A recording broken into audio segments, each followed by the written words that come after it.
شامل عبادت ہے۔ بیتا فی الجنہ او کما قال رسول اللہ صلی اللہ علیہ وسلم۔ واجب الاحترام، قابل صد احترام بزرگوں، عزیز نوجوان دوستوں اور میرے دینی و ایمانی بھائی، اللہ تعالیٰ کا فضل ہے، اللہ تعالیٰ کی مہربانی ہے کہ اس وقت ہم سب اللہ تعالیٰ کے مقدس پاکیزہ بابرکت گھر میں نماز جمعہ کی نسبت پہ جمع ہیں۔ اللہ تعالیٰ ہم سب کے جمع ہونے کو، جڑنے کو بے انتہا قبول فرمائے۔ مسجد ابو بکر رضی اللہ عنہ کے نام سے اس مسجد کو موسوم کیا گیا ہے، اور یہ میرے لیے، آپ کے لیے سعادت کی بات ہے، خوش قسمتی کی بات ہے کہ اللہ تعالیٰ نے مجھے اور آپ کو پہلی نماز جمعہ اس مسجد میں ادا کرنے کی توفیق دی۔ میں سمجھتا ہوں کہ زندگی میں ایسے خوش قسمت والے موقع جو اللہ دیتا ہے، تو یہ موقع اپنے بندوں کو قیمت سے نہیں ملتے بلکہ قسمت سے ملتے۔ قسمت میں اللہ تعالیٰ نے ہمارے لکھا کہ اس مسجد کا افتتاح ہے، جمعہ کی نماز یہاں ادا کرو۔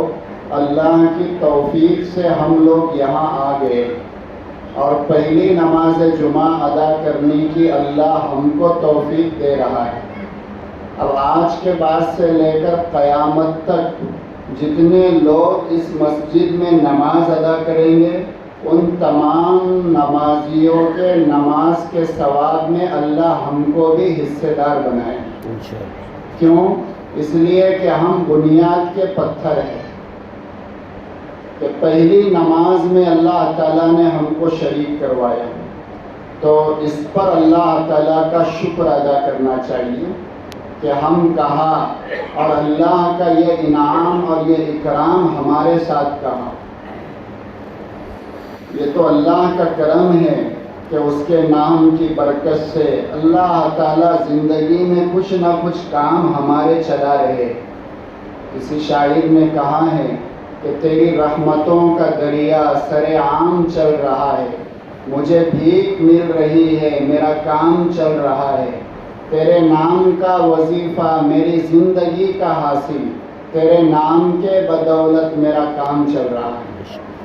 تو اللہ تعالیٰ نے یہ توفیق عطا فرمائی، یہ ہمارے لیے شکر کا موقع ہے، اس پر اللہ کا شکر ادا کرنا چاہیے۔ مسجد اللہ کا گھر ہے، مسجد عبادت کی جگہ ہے، مسجد بندگی کی جگہ ہے، مسجد وہ جگہ ہے جہاں اللہ کے نیک بندے اپنی پیشانی اللہ کے سامنے جھکاتے ہیں۔ مسجد وہ جگہ ہے جہاں اللہ کے بندے اپنے ہاتھ کو اللہ کے سامنے اٹھا کر اللہ سے دعاؤں کی سوغات مانگتے۔ مسجد مسجد ہوتی اور وہ اللہ کا گھر ہوتا ہے۔ مسجد چاہے چھپر میں ہو، وہ اللہ کا گھر ہے۔ مسجد چاہے پتھر کے شیڑ میں ہو، وہ اللہ کا گھر ہے۔ مسجد چاہے عالیشان بلڈنگ کی شکل میں ہو، وہ اللہ کا گھر ہے۔ اور چند مسجدوں کے علاوہ ہر مسجد کا حکم شرعی اعتبار سے برابر ہے۔ ایسا نہیں ہے کہ اورنگ آباد جامع مسجد میں نماز پڑھیں گے تو اتنا ثواب ملے گا، اور مسجد ابو بکر میں پڑھیں گے تو اتنا ملے گا۔ جو ثواب سب مسجدوں میں نماز پڑھنے کا مل رہا ہے، وہی ثواب اس پتھر کے شیڑ میں بنی مسجد میں نماز پڑھنے سے بھی ثواب ملے گا۔ اور یہ اللہ کا انعام ہے۔ اللہ تعالیٰ جو ہے تو مسجد کیسی بنی یہ نہیں دیکھتے، مسجد کس لیے بنائی گئی ہے یہ اللہ کے یہاں دیکھا جاتا ہے۔ یہ مسجد نماز کے لیے بنائی گئی، عبادت کے لیے بنائی گئی، اللہ کی بندگی کرنے کے لیے بنائی گئی۔ اللہ کے نیک بندے یہاں آ کر اپنی پیشانیاں سجدے میں ٹیکیں گے، اپنے رب کو، اپنے خدا کو منائیں گے۔ اس بنیاد پر اس مسجد کو اللہ تعالیٰ نے تعمیر کروایا ہے۔ قرآن کریم کی جو آیت میں نے پڑھی، اس آیت میں اللہ تعالیٰ نے اللہ تعالیٰ نے مسجد بنانے والوں کی 5 صفت کا تذکرہ کیا ہے کہ جن لوگوں کے اندر یہ 5 چیزیں پائی جاتی ہے، یا جو لوگ ان 5 چیزوں پر عمل کرتے ہیں، ان سے ہی اللہ تعالیٰ مسجد کی تعمیر کا کام لیتا ہے۔ قرآن میں اللہ نے کہا انما یعمر مساجد اللہ، کہ اللہ کے گھر کو، مسجد کو وہ لوگ تعمیر کرتے ہیں۔ اور جب بات آئی کہ اللہ کے گھر کو، مسجد کو وہ لوگ بناتے ہیں، وہ لوگ تعمیر کرتے ہیں، تو انسان کے ذہن و دماغ میں سوال آتا ہے کہ وہ کون لوگ؟ تو اللہ تعالیٰ نے پہلے فرمایا انما یعمر مساجد اللہ، اللہ کے گھر کو وہ لوگ تعمیر کرتے ہیں۔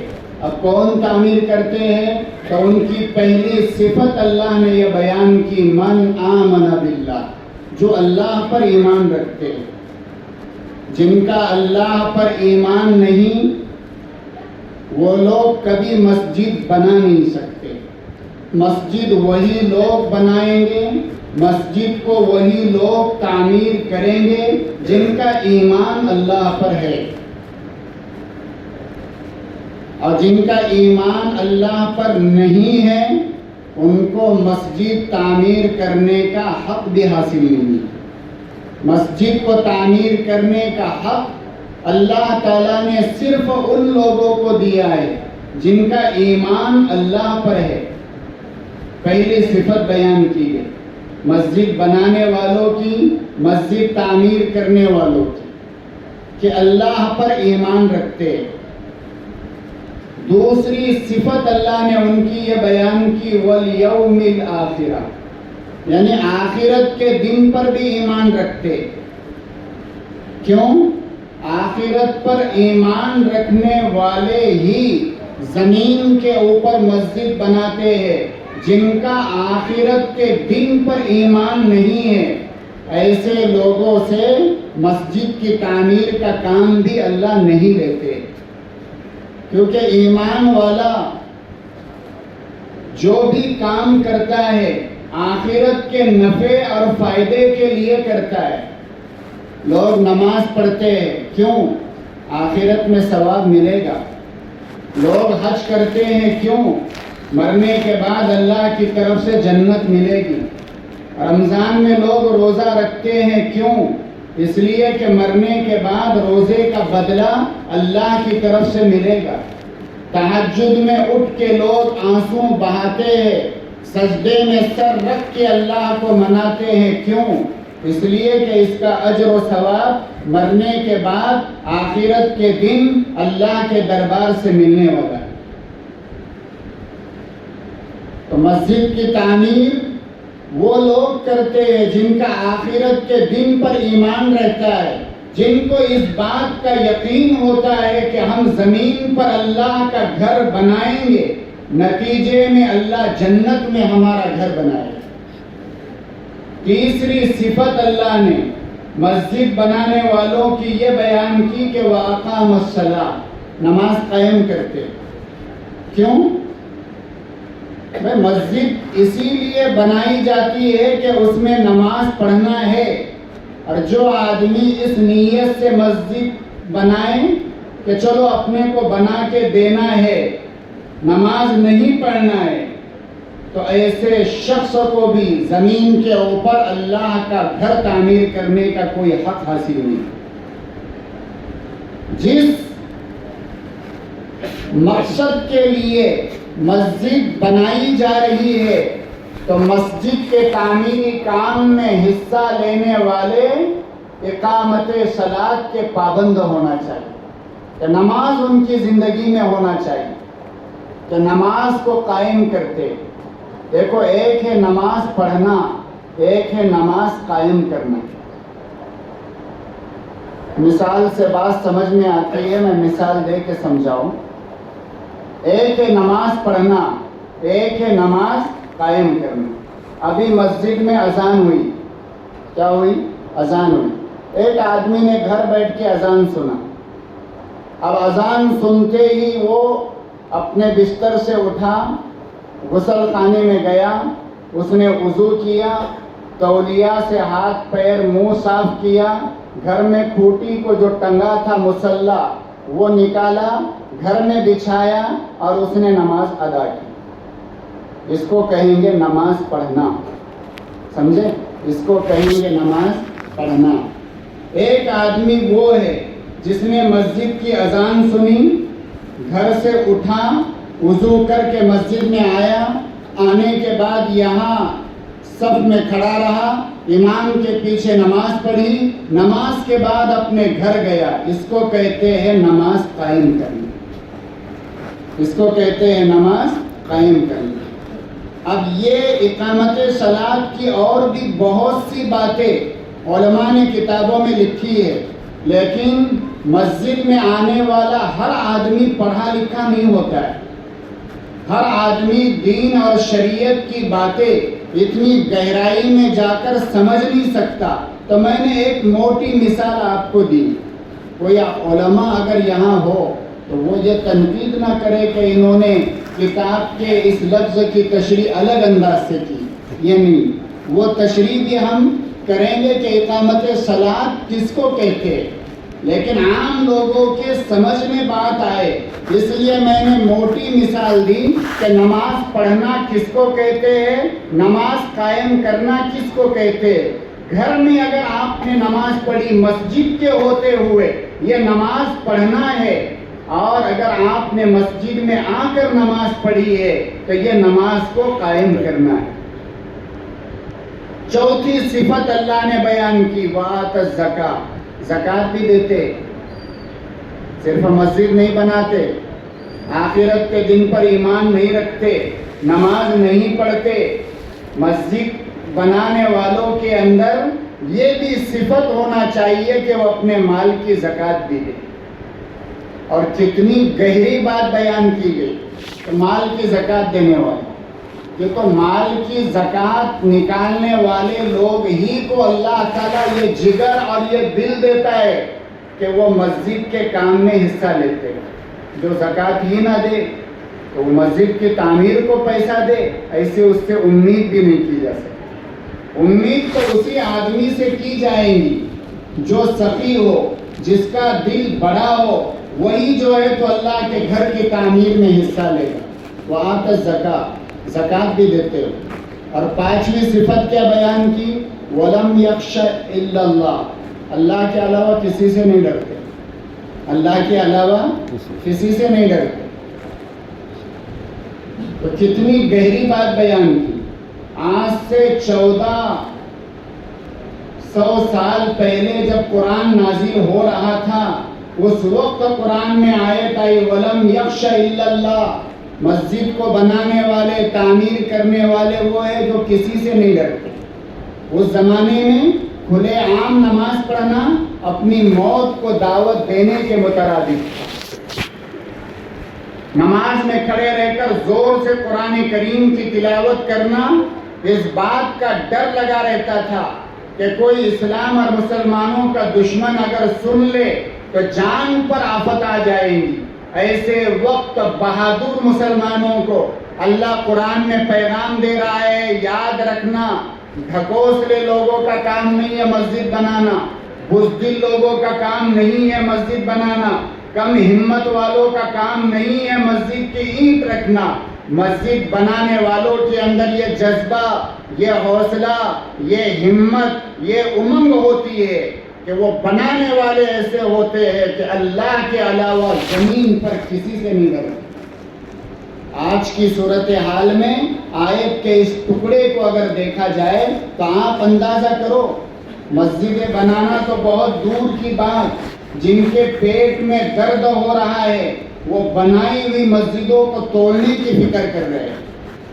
تو ایسے وقت تو ہمت والوں کا کام ہے کہ مسجد ہم بنائیں گے، اللہ کے گھر کی تعمیر ہم کریں گے۔ یہ 5 صفتیں اللہ تعالیٰ نے مسجد کو بنانے والوں کی، مسجد تعمیر کرنے والوں کی بیان کی۔ اللہ پر ایمان رکھتے ہیں، آخرت کے دن پر ایمان رکھتے ہیں، نماز قائم کرتے ہیں، زکوٰۃ دیتے ہیں اور اللہ کے علاوہ کسی سے نہیں ڈرتے۔ یہ لوگ ہیں اللہ کے خوش نصیب بندے جو مسجد تعمیر کرتے ہیں۔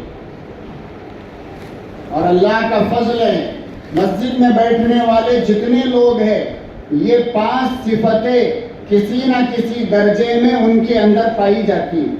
ہم اللہ پر ایمان رکھتے ہیں، ہم قیامت کے دن پر ایمان رکھتے ہیں، ہم نماز بھی قائم کرتے ہیں، اپنے مال کی زکوٰۃ بھی دیتے ہیں اور اللہ کے علاوہ کسی سے نہیں ڈرتے۔ اب آپ بولیں گے کہ بہت سے لوگ ہیں اپنی بیوی سے بھی ڈرتے ہیں، بہت سے لوگ ہیں فلاں سے بھی ڈرتے ہیں، لیکن اللہ سے نہیں ڈرتے کا مطلب یہ ہے کہ جب وہ ٹھان لیتے ہیں، جب وہ ٹھان لیتے ہیں کہ موت کا دن برحق ہے اور موت کے دن سے پہلے کوئی ہمیں قبر میں نہیں اتار سکتا، تو اس وقت وہ اپنی جان کی بازی لگا دیتے ہیں اس بات پر کہ ہاں میرے دل میں اللہ کے علاوہ کسی کا ڈر نہیں۔ جب ہزاروں لوگوں کا جم گھٹا ہوتا ہے اور ایک مسلمان نوجوان کو سمجھ میں آتا ہے کہ میری موب لنچنگ ہونے والی اور ہر طرف سے بھیڑیے اس کو درمیان میں لے کر اس کی جان پر حملہ کرنا چاہتے، اس وقت بھی وہ نعرے تکبیر بلند کرتا ہے، یہ اس بات کی علامت ہے کہ وہ پیغام دیتا ہے کہ میرے دل میں اللہ کے علاوہ کسی کا ڈر نہیں اور میں اللہ کے علاوہ کسی اور سے خوف نہیں کھا سکتا۔ یہ 5 صفتیں قرآن کی اس آیت میں اللہ نے بیان کی۔ اس آیت سے ہم اس حدیث کو جوڑتے جس میں اللہ کے نبی صلی اللہ علیہ وسلم نے فرمایا من بنا للہ مسجدا بنا اللہ لہ بیتا فی الجنہ، کہ جو زمین کے اوپر اللہ کے لیے گھر بناتا ہے جنت میں اللہ اس کے لیے گھر بناتے ہیں۔ علماء یہاں موجود ہے، ہمارے بعض مشائخ اور بزرگان دین نے لکھا ہے کہ اس حدیث میں اللہ کے نبی نے 2 جملے استعمال کی، مسجدن اور دوسرا لفظ ہے بیتن، یعنی تم مسجد بناؤ اللہ تمہارا گھر بنائے۔ لیکن عجیب بات ہے کہ مسجدن کے دال پر بھی 2 زبر کی تنوین ہے اور بیتن کی تا پر بھی 2 زبر کی تنوین ہے۔ مشائخ نے عجیب نقطہ بیان کیا کہ مسجدن کے دال کے اوپر جو 2 زبر کی تنوین ہے وہ تکریم کے لیے، وہ تکریم کے لیے، اور بیتن کے تا کے اوپر جو 2 زبر کی تنوین ہے وہ تعظیم کے لیے ہے۔ آسان لفظ میں بیتن اور مسجدن کا ترجمہ یہ ہوتا ہے کہ اللہ کے نبی نے فرمایا جو بندہ زمین کے اوپر اپنی طاقت کے مطابق اللہ کا چھوٹے سے چھوٹا گھر بنائے گا اس کے بدلے میں اللہ تعالیٰ اپنی طاقت کے مقابلے میں جنت میں اس کے لیے بڑے سے بڑا گھر بنائے گا۔ چھوٹے سے چھوٹا گھر جو اللہ کے لیے بنائے گا اللہ اس کے لیے جنت میں بڑے سے بڑا گھر بنائے گا۔ یہ حدیث ایک عرب آدمی نے سنا کہ جو زمین پر اللہ کا گھر بنائے جنت میں اللہ اس کا گھر بنائے گا، تو ایک عرب نے یہ حدیث سنی، اس کے دل میں داعیہ اور جذبہ پیدا ہوا کہ میں بھی زمین کے اوپر اللہ کا گھر بناؤں گا۔ اس نے جگہ کا انتخاب کیا، معمار اور مستری حضرات کو بلایا، مزدوروں کو بلایا اور پوری مسجد کے لیے جتنا سامان لگ سکتا تھا، جتنا بجٹ لگ سکتا تھا وہ پورا بجٹ کا انتظام کیا، پورے سامان کا انتظام کیا۔ لیکن مزدوروں سے، معماروں سے، مستریوں سے اس بات کا وعدہ لیا کہ 1 روپیہ بھی کسی کا چندہ نہیں لینا، 1 سیمنٹ کی بوری بھی اگر کوئی لا کر دیے قبول نہ کرنا، کوئی بندہ 1 ریتی کا ٹوکرا لا کر دے قبول نہ کرنا، 1 اینٹ بھی کسی اور کی نہیں لگیں گی، از اول تا آخر پوری مسجد میں اکیلا تنہا تعمیر کروں گا۔ اللہ کے فضل سے اس نے پوری مسجد تعمیر کر دی۔ اب پوری مسجد تعمیر ہو گئی، لوگ اندر آ کے نماز بھی پڑھنے لگے۔ ایک دن گھر میں سویا تھا تو سوتے سوتے دل میں خیال یہ آیا کہ میں نے تو اللہ کا بنا دیا، اللہ نے میرا بنایا ہوگا کہ نہیں؟ کیا ذہن میں آیا کہ میں نے تو اللہ کا بنا دیا، اللہ نے میرا بنایا کہ نہیں؟ تو یہ جو سودے ہیں نا، مسجد میں لگانے کے سودے، نماز پڑھنے کے سودے، زکوٰۃ دینے کے سودے، مال خرچ کرنے کے سودے، رمضان میں روزے رکھنے کے سودے، یہ سب سودے ادھار ہے، مرنے کے بعد کے سودے، نقد نہیں ہے۔ نقد میں اگر ہم ادھار میں اگر مسلمان کو تاج محل بھی ملے تو خریدیں گے۔ وہ ایک مسجد کے سامنے جو ہے تو ایک فقیر بھیک مانگ رہا ہے کہ اللہ کے نام پر کچھ دے دو، جنت لے لو۔ کیا بول رہا تھا؟ اللہ کے نام پر کچھ دے دو اور جنت لے لو۔ تو ایک من چلا نوجوان اس کے سامنے سے گزرا، بولے اللہ کے نام پر میں نے تجھ کو تاج محل دے دیا۔ تو فقیر کو غصہ آیا تو اس نے کہا کہ تاج محل کے تیرے باپ کا ہے کہ مجھے دے رہا ہے؟ تو اس نوجوان نے کہا کہ جنت تیرے باپ کی ہے کہ یہاں بیٹھ کے بانٹ رہا ہے؟ تو ادھاری کے جو سودے ہیں، لیکن یقین والے سودے، اللہ کی بات جھوٹ نہیں ہو سکتی، اللہ کے رسول کی بات جھوٹ نہیں ہو سکتی، اور کوئی اللہ کے اور اللہ کے رسول کے بات میں اگر شک کرے تو اس کا ایمان اور اسلام میں کوئی حصہ نہیں۔ نبی کی بات میں شک کرنے والا ایمان اسلام سے خارج، اللہ کی بات میں شک کرنے والا ایمان اور اسلام سے خارج۔ تو جتنے وعدے اللہ نے جنت کے کیے، جنت کی نہر کے کیے اور جنت کی نعمتوں کے کیے، یہ سب مرنے کے بعد آنکھوں سے دیکھنے کو ملیں گے اور ان نعمتوں کو انسان دیکھے گا، لیکن اس کے لیے قیامت کا آنا ضروری ہے، ہمارا مرنا ضروری ہے۔ جنت کو دیکھنے کی سب سے بڑی قیمت یہ ہے کہ مرنا پڑے، بغیر مرے جنت نظر نہیں آئے گی، بغیر مرے اللہ کا دیدار نصیب نہیں ہوگا، بغیر مرے جنت میں دودھ اور شہد کی نہر نہیں ملے۔ ابھی کچھ دنوں پہلے چل رہا تھا، ایک پلیٹ میں حلوہ رکھا ہوا ہے اور 3 بیٹھے ہوئے، اب سب کا دل چاہ رہا ہے کہ حلوہ کھانا۔ تو ایک نے کیا کہا، کھانے کا طریقہ اس نے اچھا بتایا۔ سب بیٹھے تو اس نے کیا کرا، ایسا انگلی حلوے میں ڈالا اور ایسے ہی کھینچا، بولے جنت میں جو ہے تو ایسی شہد کی نہر بہے گی، اور حلوہ کھا لیا۔ تو ادھر والا تھا تو اس نے کیا کیا، اس نے 2 انگلیاں لی اور کہا کہ جنت میں جو ہے تو ایسی دودھ کی نہر بہے گی۔ اب جتنا حلوہ آیا انگلیوں میں کھا لیا۔ سامنے والوں نے دیکھا تو اس نے کیا کیا، دونوں ہاتھ ایسے کیا، کہا کہ قیامت کے دن ایسے افراتفری کا ماحول رہے۔ تو میں یہ عرض کر رہا تھا کہ یہ جتنے سودے اللہ نے کیے ہیں، یہ مرنے کے بعد کے سودے۔ مسجد بنانے والے کو مرنے کے بعد پتہ چلے گا کہ اللہ نے کیسے اس کا بنگلہ بنائے، اللہ نے کیسے اس کا گھر جنت میں بنائے، اور یہ سب سودے مرنے کے بعد کے۔ لوگ کہتے ہیں نا کہ یقین آئے نہ آئے، یعنی یقین نہ آئے تو مر کے دے، جنت بھی ہے دوزخ بھی ہے، نہ مانے تو مر کے دے۔ تو مرنے کے بعد سمجھ میں آئے گا۔ ایک بات اچانک یاد آئی، وہ بیان کرو، اس کے بعد یہ واقعہ بیان کر کے بات ختم کرتے ہیں۔ آپ نے نام سنا ہوگا ہارون رشید رحمۃ اللہ علیہ، اور ہارون رشید کی بیوی ہے زبیدہ، اور ان کے زمانے میں ایک اللہ والے تھے جن کا نام تھا بہلول دانا رحمۃ اللہ علیہ۔ اب 3 نام آپ ذہن میں رکھیں، ہارون رشید، ان کی بیوی زبیدہ، اس زمانے کے بڑے اللہ والے حضرت بہلول دانا رحمت اللہ علیہ۔ بہلول دانا رحمت اللہ علیہ عجیب قسم کے اللہ کے ولی تھے، عجیب قسم کے اللہ کے ولی۔ راستے میں ایک مرتبہ بیٹھے، کچھ ادھر لکیر کچھ ادھر لکیر بنا رہے تھے۔ کسی نے کہا بہلول کیا کر رہے ہو؟ کہا کہ اللہ اور بندوں کے درمیان دوستی کرا رہا ہو، اللہ اور بندوں کے درمیان صلح کرا رہا ہو۔ کسی نے کہا کہ معاملہ کیا ہے؟ کہا معاملہ بہت خراب ہے، اللہ ماننے کو تیار ہے، اللہ ماننے کو تیار ہے، بندے ماننے کو تیار نہیں۔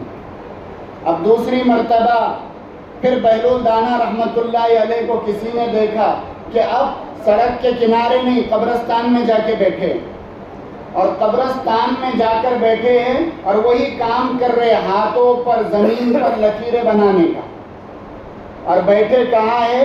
قبرستان میں۔ قبرستان بہت پیاری جگہ، ایک اللہ والے تھے، انہوں نے پوری زندگی قبرستان میں گزاری، آبادی میں انہوں نے مکان نہیں بنایا، دن بھر بھی وہی رہتے تھے، رات بھر بھی وہی رہتے تھے۔ تو کچھ لوگوں نے جا کر ان کو کیا کہا، کیا تم قبرستان میں پڑے رہتے ہو؟ مرد ہو تو مردوں میں آؤ۔ کیا کہا؟ مرد ہو تو مردوں میں آؤ۔ تو انہوں نے کہا کہ وہ آبادی میں رہنے والے مردوں سے تو لاکھ درجے قبرستان کے مردے اچھے۔ کہا کیوں؟ تو کہا کہ ان کے پاس رہنے میں مزہ اس لیے آتا ہے، اللہ کا فضل ہے، یہ جھوٹ نہیں بولتے، یہ کسی کی غیبت نہیں کرتے، یہ چغلی نہیں کرتے، یہ آگے بڑھ کے کام کرنے والوں کی پیر پیچھے نہیں کھینچتے، اس لیے دل ان میں زیادہ لگتا ہے۔ بہلول دانا وہاں بیٹھے، وہی کام کر رہے۔ کہا وہ بہلول کیا کر رہے؟ کہا وہی کام، اللہ اور بندوں کی دوستی کرا رہا۔ کہا آج کا نتیجہ کیا ہے؟ کہا آج تو بہت خطرناک، بڑا بھیانک نتیجہ ہے کہ آج تو بندے ماننے کو تیار ہے، اللہ ماننے کو تیار نہیں۔ تو وہ بہلول دانا رحمت اللہ علیہ ایک مرتبہ ریت کے ڈھیر پر بیٹھے تھے، اور جس طرح بچے ریت میں پیر ڈالتے اس کے اوپر ریت جماتے، دھیرے سے پیر نکالتے، اس کو کہتے ہیں ریت کا محل، اور ہم اپنی زبان میں بولتے ہیں ریت کا کھوپا۔ اب وہ بنا رہے، ہارون رشید کا گزر ہوا، سلام کیا، السلام علیکم، انہوں نے جواب دیا نیچے ہی چہرے، وعلیکم السلام۔ یہ اللہ والوں کی شان ہوتی، دنیا والے جن کے سامنے ہاتھ پھیلاتے، اللہ والے ان کے سامنے پیر پھیلاتے۔ بیٹھے رہے۔ پھر ہارون رشید نے کہا کیا کر رہے ہو؟ کہا دکھ نہیں رہا۔ کہا دکھ تو رہا لیکن سمجھ نہیں رہا، دکھ تو رہا لیکن سمجھ نہیں رہا۔ کہاں ریت کے مکان بناتا ہوں۔ کہاں کیا کروں گی؟ کہا کہ جو بندہ اس کو 2 درہم میں خریدے گا اس کے لیے دعا کروں گا کہ اللہ جنت میں اس کا محل بنا۔ تو ہارون رشید رحمۃ اللہ علیہ نے سوچا کہ یہ ایسے ہی آدمی ہیں، بہکی بہکی باتیں کرتے رہتے ہیں، کہاں ان کی باتوں میں اپنا وقت ضائع کرتے ہیں۔ وہ وہاں سے نکل گئے۔ پیچھے ہارون رشید کی بیوی زبیدہ آ رہی تھی، اور بڑی نیک بیوی تھی۔ علماء نے لکھا ہے ہارون رشید کی بیوی زبیدہ، اس کے محل میں 1000 نوکرانیاں تھیں۔ کتنی؟ 1000 نوکرانیاں۔ اور عجیب بات ہے کہ وہ 1000 نوکرانیاں سب کے سب قرآن کریم کی حافظہ اور قرآن کریم کی قاریہ تھیں۔ اور اس کو زبیدہ نے محل میں کیوں رکھا تھا؟ سب کی ڈیوٹی لگی ہوئی تھی، 24 گھنٹے میں کوئی لمحہ ایسا خالی نہیں جاتا تھا جس میں زبیدہ کے محل سے قرآن کریم کی تلاوت کی آواز نہ آتی۔ اور ان کی تنخواہ، ان کا ناشتہ، ان کے کھانے کا پورا انتظام زبیدہ اپنی طرف سے کرتی۔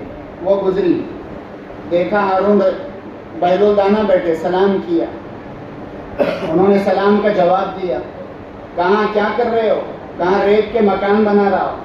کہاں کیا کروں گے؟ کہا کہ جو 2 درہم میں خرید لیں گا دعا کروں گا اللہ جنت میں محل بنا دے۔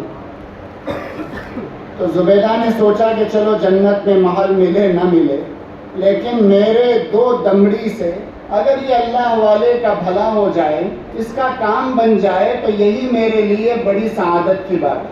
انہوں نے دے دی اور رات ہوئی، ہارون اپنے محل میں آرام کے لیے آئے، زبیدہ اپنے محل میں آرام کے لیے آئی۔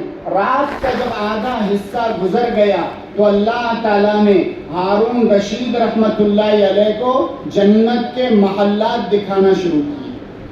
تو وہ جنت کے محل دیکھتے دیکھتے جا رہے ہیں۔